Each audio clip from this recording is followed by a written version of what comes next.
La concentrazione sulla prima parola mi immobilizza. L'azione non condivide il mondo della sua spiegazione. Combatto la repulsione causatami dal sogno disperato della completezza. La fine, o meglio la rivoluzione per me, ora sta in questo agire. È questo anche un invito, è una scoperta da buttare addosso ai miei 17 anni là fuori e qui dentro. Che vivere mi piace, e un filo d'erba in questo prato concimato e con la neve a dicembre mai mi lascerà. È piacevole e doloroso, è vivere. Tante parole o concetti, nuovi, lenti o improvvisi, prima improvvisi e poi da digerire, sono passati e ancora ne verranno. Vuole essere un inno alla trasformazione e un grazie agli amici che ci pensano. Che magnifica avventura, quale succosa e dicembrina libertà dalla giustificazione. E certo, cado pur sempre da lì, ma cerco di compiermi e godo impaurito al di là delle vostre a me care coscienze. E non ho una cosa da dire, ma vorrei fare filosofia o quel che sia con voi. È un'esperienza, e la voglio, durasse anche fino a domani. Si strutturerà, io credo, io la immagino. Questo bagno di autoreferenzialità mi è necessario. Mi vincerò agendo. Non so se faccia per me o ne sia capace, ma sento che c'è del buono. La sottolineatura delle campane della chiesa ha una parola che si è scritta appena, è esaltante e pacifica insieme. Certo serve uno slancio, bisogna abbandonarsi o non si fa. È del tentativo e del mi provo per la prima volta che adolescenza, forse tutti o qualcuno prova. Tutti e forse qualcuno con gli strumenti che io trovai. Forse i forse non bastano mai. Eppure sono pigro. Sicuramente è anche questo. Più intenzionalità, ho scritto l'altro giorno. Quanto è difficile. Abitudine alla fatica, di qualsiasi genere essa sia. E anche questa è una sfida. Mi appare così lontano il tempo in cui mi cibavo della mia tragedia, mi cullavo nel mio doloruccio, pervasivo e totipotente. Sono sicuro di non essere stato l'unico. Era la miglior forma che conoscevo. Voglio incontrare chi è stato solo, chi praticamente ha vissuto una forma di solitudine. Qualcosa di bello e molto raro può nascere se si è fortunati.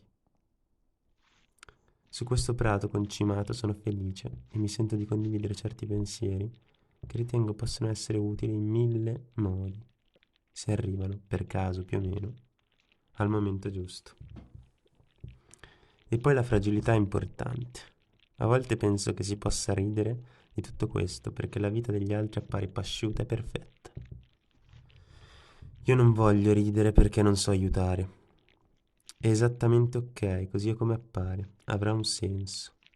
Ad esempio, esiste che mi può far male e quindi non posso mostrarmi fragile con tutti.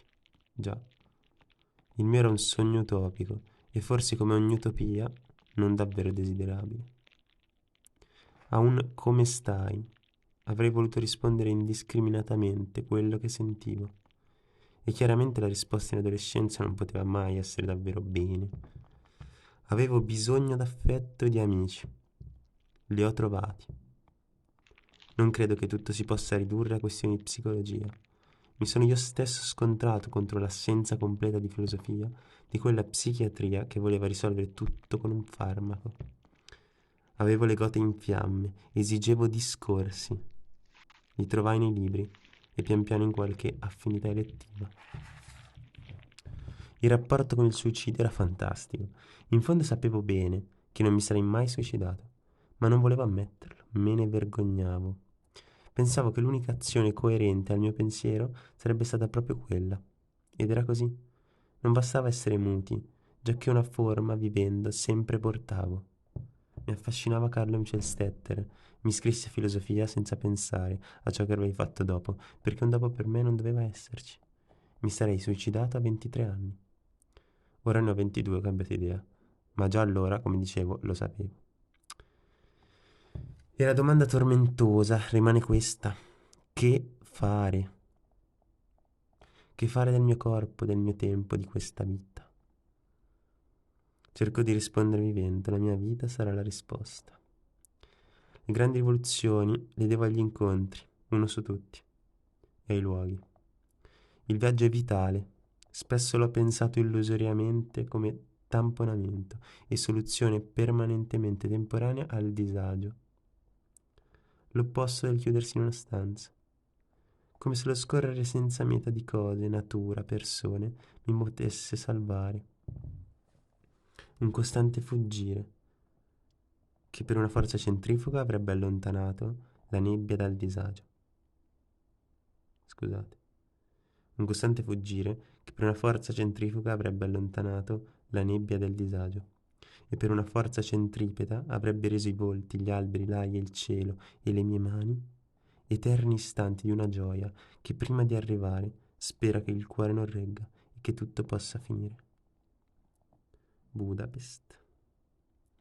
Credevo che soltanto una vita ricca di dolore e tragedia, intendiamoci, il dolore di chi ha un corpo sano e quindi sta bene, valesse la pena di essere vissuta, di cui il fatto che solo una vita adolescente andava vissuta, una vita adolescenziale andava vissuta. Temevo il tradimento di me a me medesimo. Eppure la cosa più grandiosa è stata poter pensare e vivere ciò che nel mio orizzonte allora non poteva nascere. Ho incontrato qualcuno che non potevo immaginare, che non potevo inglobare, che ha bagnato i semi di una forza, che ha bagnato i semi di una forma di vita che si era in me rimpicciolita e stava sopita. Parlo dell'amore per la vita e per ogni attimo, quale che sia, di respiro. È una questione apodittica, fanculo l'assoluto. È una disposizione che viene prima.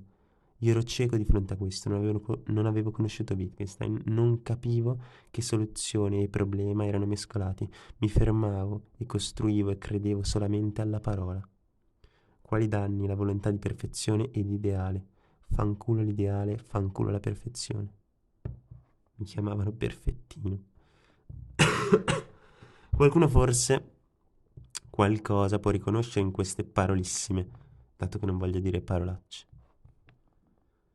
Pensando ai 16 anni o giù di lì, mi domandavo come mai nessuno avesse scritto quella cosa lì che sentivo, perché non trovavo urlato in qualche libro quella cosa lì. Poi mi risposi che se quella cosa lì non l'aveva detta o scritta nessuno, era perché non si poteva dire, e l'avevano detta solo coloro che si erano ammazzati. Ora la sto dicendo anch'io, come l'hanno detta gli uomini che hanno creato delle opere d'arte, e forse gli uomini tutti, con la sola loro presenza. Eppure la complessità non ha fine, e per questo credevo di dover chiedere perdono dopo ogni mia parola. Ma il perdono è sempre implicito, e quindi non necessario, già che nulla è da giustificare. E come tutti sappiamo, dove non c'è contraddizione c'è deserto, ma non voglio essere nemmeno un antideserto. Per cui tutte queste mie parole sono tutt'altro. Aggiungi negazione e doppiaggiamento, si nota ancora la mia difficoltà e reticenza a dire qualcosa di compiuto.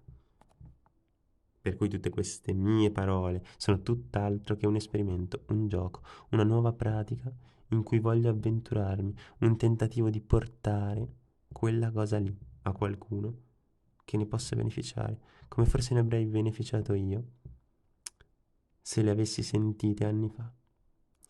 Accozzaglie, piacevoli o spiacevoli, fastidiose o noiose, forse a mille indifferenti. Saper sostenere le proprie scelte non sempre è facile, ma dobbiamo allenarci, dobbiamo pur fare qualcosa, dobbiamo pur assumere una forma, dobbiamo pur cercare un'obbedienza, dobbiamo pur disobbedire. Nell'impossibilità di essere un tavolo, vedi Sartre, abbiamo la possibilità di imparare, di insegnare la gioia di una mano che si muove e di un cuore che batte. Tarcodisi. Nell'impossibilità di essere un tavolo, vedi Sartre, abbiamo la possibilità di imparare e di insegnare la gioia di una mano che si muove e di un cuore che batte. Cit, il settimo sigillo, Bergman. Spero di riflettere e crescere con voi, di dar vita a bei ricordi e un bel progetto. Buone piccole o grandi rivoluzioni, amici. Buoni Natali e buone pratiche.